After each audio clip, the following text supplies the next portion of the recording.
The governor of the Bank of Canada is telling some Canadian premiers to back off. The premiers of Ontario, British Columbia, and Newfoundland recently asked the bank not to raise interest rates. Tiff Macklem says those requests could undermine the central bank's independence.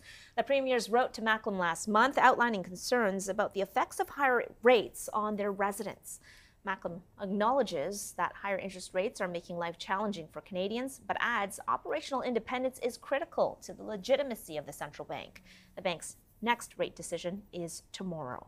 Joining us now for more is Ian Lee, Associate Professor in the Sprott School of Business at Carleton University. Ian, great to see you. I wanted to get your reaction to what Tiff Macklem is saying and the fact that he felt that he had to come out with this warning to premiers. Well, I'm going to agree with him. There is a long tradition in this country that elected officials, as opposed to pundits and academics who do not make decisions, we just critique the decisions, that political leaders, whether federal or provincial, should not be interfering with the monetary independence. It's very complex. It's very technical. To be really blunt, most of our political leaders don't have the skills and the deep insight, and they're motivated by politics as opposed to the underlying technical issues.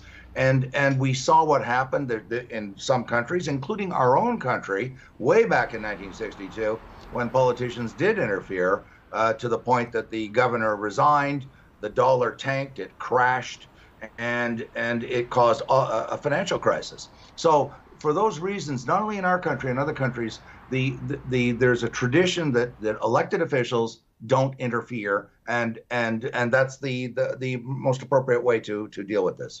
You know, there are a lot of Canadians across the country, though, Ian, who are struggling financially and wonder, does the bank take their struggle into consideration? You've asked a very important question. Historically, the mandate of the Bank of Canada was to focus exclusively on stability of prices. That mandate was amended about 2 years ago to also include social concerns. I was a critic of that at the time because the Bank of Canada does not have fiscal levers. It cannot issue subsidies to low-income Canadians. It cannot provide rent abatement and that sort of thing. Rebates of any kind, targeted support. And so I thought it was a mistake, and I think we're seeing that now. When it comes to inflation fighting, there is one tool that works. And we have known that in country after country after country, including our own country back in the 70s and 80s, that interest rates, an interest rate increase or increases are the single most effective tool at getting that inflation down. And we're seeing the impact over the last year or so. The economy is cooling, inflation is coming down. And Ian, just quickly here, what are you expecting to see from the bank tomorrow when it makes its rate decision? I think they're going to punt. I think by punting, I think they're going to announce that they're not increasing the rate because the retail sales are going down in the big ticket items of cars, appliances, consumer electronics.